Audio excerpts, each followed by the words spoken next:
Ქაბატონ თამარ, მოგესალმებით. ჩვენთვის ძალიან დიდი პატივია თქვენთან შეხვედრა და თქვენთან ინტერვიუს ჩაწერის შესაძლებლობა. ძალიან დიდი მადლობა ამისთვის. განსაკუთრებით ისეთ პერიოდში, როდესაც შემოქმედებითად ასე დატვირთული ბრძანდებით, დღესასწაულები გვიახლოვდება, შობა ახალი წელი და ჩვენი ინტერვიუც მინდა რომ ამ თემით დავიწყო. თქვენ როგორ აღნიშნავთ ხოლმე ზოგადად დღესასწაულებს, აღნიშნავთ თუ არა საერთოდ თქვათ ახალ წელს და როგორ ემზადებით?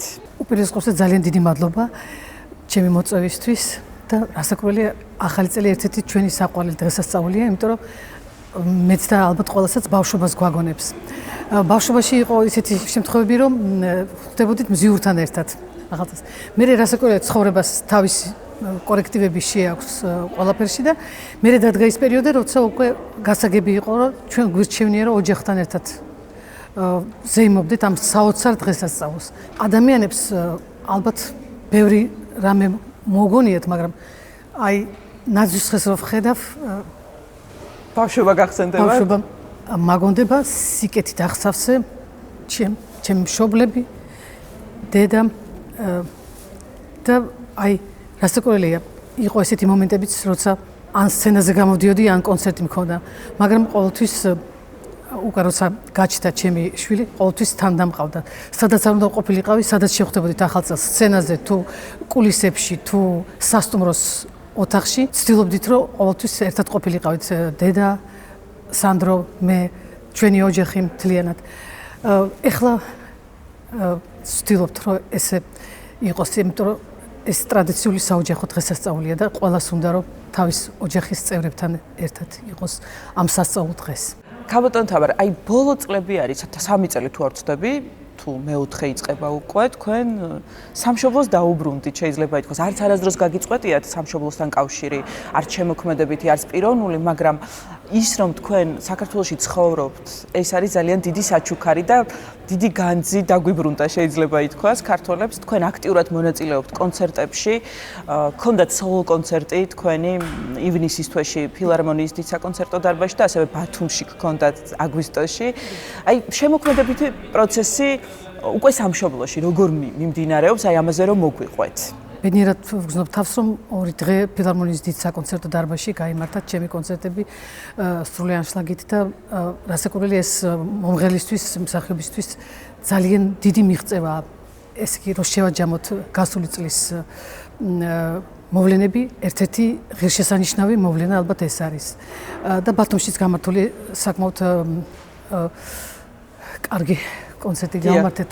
მინდა გავიხსენო აქვე, რაც არასდროს არც ჩემი გულიდან, არც ჩემი გონებიდან არსად არ გავა. ერთხელ დამისვეს შეკითხვა დაბრუნების თაობაზე და უწმინდეს ვთხოვე, რომ რაღაცნაირად განმემარტა ჩემი საკუთარი თავისთვის რა იქნება მომავალში, რომ გამეგო რა შეიძლება იყოს და უწმინდესმა თქვა, ეს იყო 2013 წელი. დაბრუნდებითო აქო, ვერ გეტყვით როდის, მაგრამ დაბრუნდებით და იმღერებთ კიდევაცო.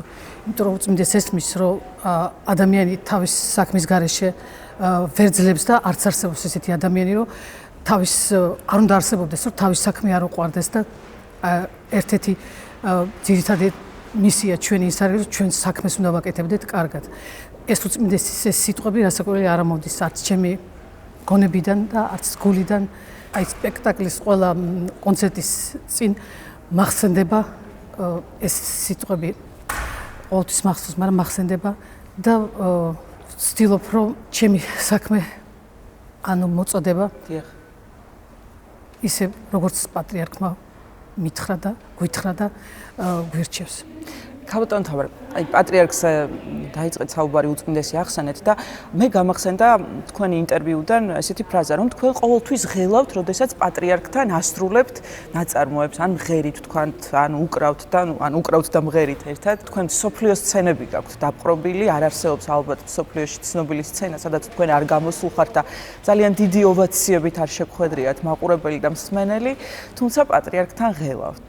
რას უკავშირდება ეს? პატრიარქი ეს არის უდიდესი მოვლენა ჩვენ ყველა ჩვენთაგანის ცხოვრებაში, განსაკუთრებით მღელვარებას იწვევს, როცა პატრიარქი ისმენს შესრულებას, ძალიან მღელვარ როცა ვასრულებ ჩემს სიმღერას საქართველოს, იმიტომ რომ პატრიარქის თხოვნით როცა სრულდება, რასაკვირველია დიდი პასუხისმგებლობაც და როგორ ჩდება ეს ბგერა, არც მეც არ მესმის. მაგრამ მართლა ძალიან ვღელავ და ეს ვღელვარება უკავშირდება მხოლოდ და მხოლოდ მის უდიდეს პიროვნებას და ბედნიერებას, რომელსაც ჩვენ ვიღებთ მისი მუსიკისაგან. რამდენჯერმე შემისრულებია პატრიარქის მიერ დაწერილი ეს მართლა შედევრებია. რასაკვირველია დიდ მღელვარებას ყველა გზნობის გარეშე კიდევ მღელვარება ერთვის. მაგრამ მე მშვიდდება ადამიანი, როცა შედის ამ მუსიკის წიაღში და პატრიარქიც გვაკურთხებს ხოლმე რამის შესრულებას როცა დავაპირებთ. პირველი შეხვედრიდან გავიდა უკვე მრავალი წელი, მაგრამ უდიდესი ბედნიერება იცნობდე პატრიარქს, გაკურთხოს პატრიარქმა, გიყვარდეს ჩვენი პატრიარქი და უყვარდე, ასე პატრიარქს ყველა უყვარს. ყველა მისი შვილები ვართ, მაგრამ განსაკუთრებული გზნობები ჩვენ ადამიანებს მის მრევლს აქვს მის პატრიარქის მიმართ და სიყვარულს გამოვხატავთ ვისაც როგორ შეუძლიათ, როცა ღერი ვართ მის ნაწარმოებს, ან ჩვენ ნაწარმოებს, ან ვიცით რომ პატრიარქი გვისმენს, რასაკვირველია მღელვარებას და ყველანაირი სიამაყეც გვეუფლება. არ მეგულება ქართველი, ვინც არ იცის თქვენი შემოქმედება, არ უყვარს თქვენი სიმღერა, ზოგადად მუსიკას ძალიან დიდი ძალა აქვს, მაგრამ ის ძალა, რომელსაც თქვენ ზენთ მუსიკას და ის სიღრმე კიდევ განსაკუთრებული არის და ამაზე საუბრობს ყველა, საუბრობენ სპეციალისტები და მე მახსოვს ერთხელ ქაბატონ ნუნუ გაბუნიას ვუსმენდი, რომელიც თქვენს ვოკალურ შესაძლებლობებზე საუბრობდა და ეს არის რაღაც საოცრება, ეს ღვთისგან არის, ხო? ეს ნიჭი და ჯილდო, რაც თქვენ გაქვთ. თქვენ მონაწილეობდით როგორც მსახიობი ფილმებში, სპექტაკლებში, მიუზიკლებში. თქვათ აი ამ კუთხით როგორ გრძელდება თქვენი შემოქმედება?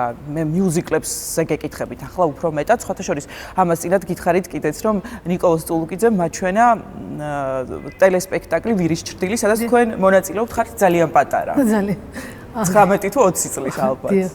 დიდი მადლობა. დიდი მადლობა. ეს გრძელდება რასაკვირველია და მიხარია რომ გრძელდება იმ ხაზით რომ კიდევ ერთი ქართული მიუზიკლი უნდა აღჟღერდეს.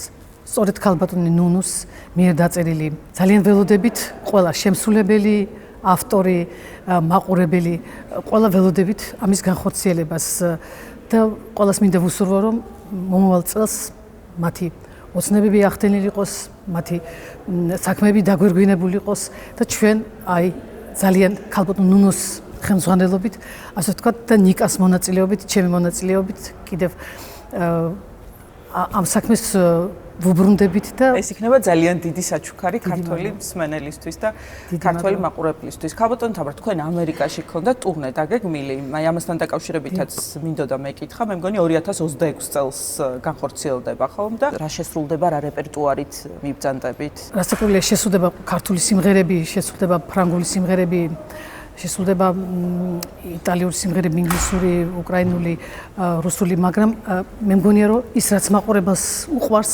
აუცილებლად უნდა მოისმინოს. აქამდე რომ მქონია ამერიკაში მოყავდათ ხოლმე თავის მომავალი თაობა.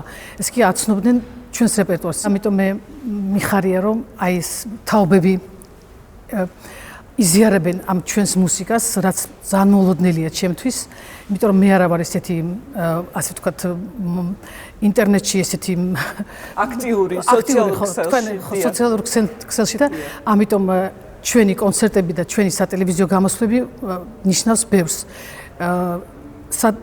სოციალური ქსელები უფრო სხვა ისტორიაა.